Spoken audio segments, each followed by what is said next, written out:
اعوذ باللہ من الشیطان الرجیم بسم اللہ الرحمن الرحیم والذین یتوفون منکم ویذرون ازواجا، اور وہ کہ جو تم میں سے وفات پا جائیں اور وہ چھوڑ جائیں بیویاں، یتربصن بانفسہن، اب یہ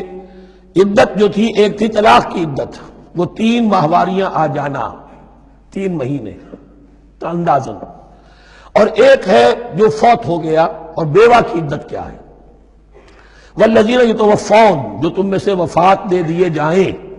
منکم تم میں سے، ویذرون ازواجا، پیچھے بیویاں چھوڑ گئے ہوں، یتربصن بانفسہن 4 اشہر وعشرا، وہ روکے رکھیں اپنے نفسوں کو 4 مہینے اور 10 دن،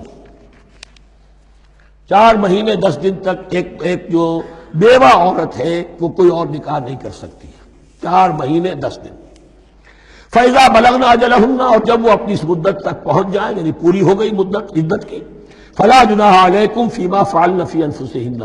تو تم پر کوئی گناہ نہیں ہے اس معاملے میں جو وہ اپنے بارے میں کریں۔ اب وہ آزاد ہے، نکاح کر سکتی ہے۔ اب تم روکنا چاہو، ہماری ناک کٹ جائے گی، یہ بیوہ بیٹھ نہیں سکی، اس سے رہا نہیں گیا، نہیں، غلط بات،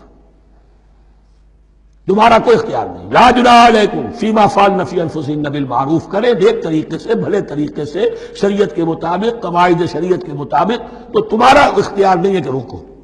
واللہ بما تعملون خبیر، اور جو کچھ تم کر رہے ہو اللہ اس سے باخبر ہے۔ ولا جناح علیکم فیما عرضتم بہ من خطبۃ النساء واکننتم فی انفسکم، اب یہ انہی بیواؤں کا ذکر ہو رہا ہے۔ تم پر کوئی حرج نہیں ہے کہ جو تم اشارے میں کوئی بات اور پیغام دینا چاہو کسی بیوہ کو، اشارے کنائے میں، لیکن یہ کہ اس میں عدت کے دوران نکاح تو نہیں ہو سکتا، اشارے کنائے میں یہ کچھ بات کہی جا سکتی ہے کہ مجھے دلچسپی ہے، شاید میں کوئی بھی طریقہ اختیار کیا جائے۔ او اکننتم فی انفسکم، یا اپنے دلوں میں چھپائے رکھو، تو اللہ کو کوئی اعتراض نہیں۔ اس میں یہ کہ ظاہر بات ہے کہ ایک آدمی علم اللہ انکم ستذکرونہن، اللہ کے علم میں ہے تمہیں ان کا خیال تو آئے گا ہی، آخر یہ عورت تھی، بیوہ ہو گئی ہے، اب میں اس سے شادی کر سکتا ہوں، آپ کو رغبت ہے اس کی طرف نکاح کی، تو اب کوئی آدمی سوچے میرے دل میں خیال آ رہا ہے بیوہ کے بارے میں، میں تو گناہ گار ہو گیا، میرا دل گناہ گار ہو گیا، نہیں، یہ قانون فطرت ہے۔ علم اللہ انکم ستذکرونہن، اللہ کے علم میں ہے ان کا خیال تو تمہیں آئے گا ہی۔ ولکن لا تواعدوہن سرا، لیکن ایسا نہ کرو کہ ان سے معاہدہ کر لو خفیہ خفیہ، طے ہو جائے، بات پکی ہو جائے، سرا الا ان تقولوا قولا معروفا، سوائے اس کے کہ کوئی معروف بات کہہ دی جائے جس سے انہیں اشارہ مل جائے، بس۔ ولا تعزموا عقدۃ النکاح حتی یبلغ الکتاب اجلہ، اور مت باندھو گراہ نکاح کی جب تک کہ قانون شریعت اپنی مدت پوری نہ کر لے، یعنی عدت جب تک پوری نہ ہو جائے۔ اب یہاں دیکھیے حتی یبلغ الکتاب، کتاب سے مراد شریعت، قانون شریعت، کتاب سے مراد یہاں کیا ہے کہ جو بھی قانون آ چکا ہے کتاب کے اندر،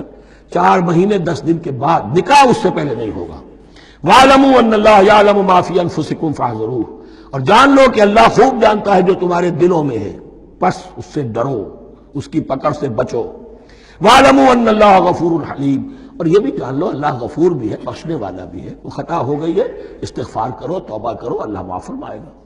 اور حلیم ہے، وہ فوراً نہیں پکڑتا بلکہ ڈھیل دیتا ہے، مہلت دیتا ہے، اگر چاہو تو تم توبہ کر لو۔ لا جناح علیکم ان طلقتم النساء ما لم تمسوهن او تفرضوا لهن فریضہ، تم پر کوئی گناہ نہیں ہے کہ تم ایسی بیویوں کو طلاق دے دو کہ جن کو نہ تو تم نے اب تک چھوا ہو اور نہ ان کے لیے مہر مقرر کیا ہو۔ یہ ہو جاتا تھا نکاح جو ہے بچپن میں بھی کر دیے جاتے تھے، لیکن ابھی کوئی نوبت نہیں آئی ہے، نکاح تو ہو گیا لیکن نہ کوئی مہر مقرر ہوا ہے، نہ کوئی ان کی ملاقات ہوئی ہے، تو اگر ایسا کرو گے تو تم طلاق دے سکتے ہو۔ وَمَتِّعُوهُنَّ، لیکن شرافت کا تقاضا یہ ہے کہ جو لڑکی تم سے منسوب رہی ہے، اب اگر وہ رشتہ توڑ رہے ہو تو اسے کچھ دے دلا کر، اسے کچھ نہ کچھ متاع، کچھ سامان دنیاوی دے کر۔ مَتِّعُوهُنَّ عَلَى الْمُوسِعِ قَدَرُهُ وَعَلَى الْمُقْتِرِ قَدَرُهُ، جو وسعت والا ہے، جس کو کشائش حاصل ہے، غنی ہے، وہ اپنی حیثیت کے مطابق، اور جو تنگ دست ہے وہ اپنی حیثیت کے مطابق۔ متاعا بالمعروف، اور یہ ساز و سامان دینا جو ہے یہ بھی بھلے انداز میں ہو، ایسا نہ ہو جو خیرات دی جا رہی ہو۔ حقا علی المحسنین، یہ حق ہے محسنین پر، یہ سمجھے کہ ہم پر اللہ تعالیٰ کی طرف سے عائد کردہ یہ ذمہ داری ہے۔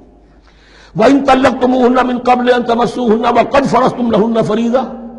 اور اگر دوسری شکل یہ ہے کہ تم نے طلاق دی ایسی بیوی کو کہ جس کو تم نے چھوا تو نہیں ہے لیکن مہر مقرر ہو چکا تھا، فَنِصْفُ مَا فَرَضْتُمْ، تو اب آدھا مہر جو ہے جو تم نے فرض کیا تھا، جو طے کیا تھا، اس کا آدھا تو تمہیں دینا ہی دینا ہے۔ الا یعفون، الا یہ کہ وہ معاف کر دیں، ہمیں آدھا بھی نہیں چاہیے، کیا چاہیے ہمیں چوتھائی دے دیجیے۔ اور یعفو الذی بیدہ عقدۃ النکاح، یا وہ اس کے اندر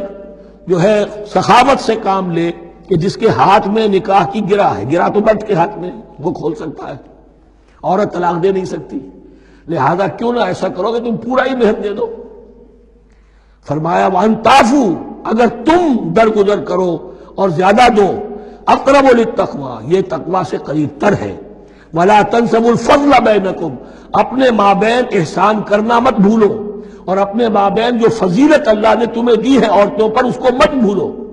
تمہارا پھر ایٹیچیوڈ بھی ایسا ہونا چاہیے کہ تم اپنے بڑے ہونے کے حساب سے ان کے ساتھ نرمی کرو، ان کو زیادہ دو، ان کو جتنا بھی مہر مقرر کیا تھا اس سے بھی زیادہ دے دلا کے رخصت کرو۔ قانون میں تو صرف مہر ہوگا، البتہ قانون یہی ہے کہ اگر انہیں چھوا نہیں ہے، مقاربت نہیں ہوئی ہے، لیکن یہ کہ مہر مقرر ہو چکا تھا تو آدھا مہر تو لازماً دینا ہے۔ آدھا بھی یہ چھوڑ سکتی ہے عورت، لیکن تمہارے لیے بہتر ہے کہ تم پورا دو یا اور زیادہ دو۔ ان اللہ بما تعملون بصیر، یقیناً جو کچھ تم کر رہے ہو اللہ دیکھ رہا ہے۔ صدق اللہ العظیم۔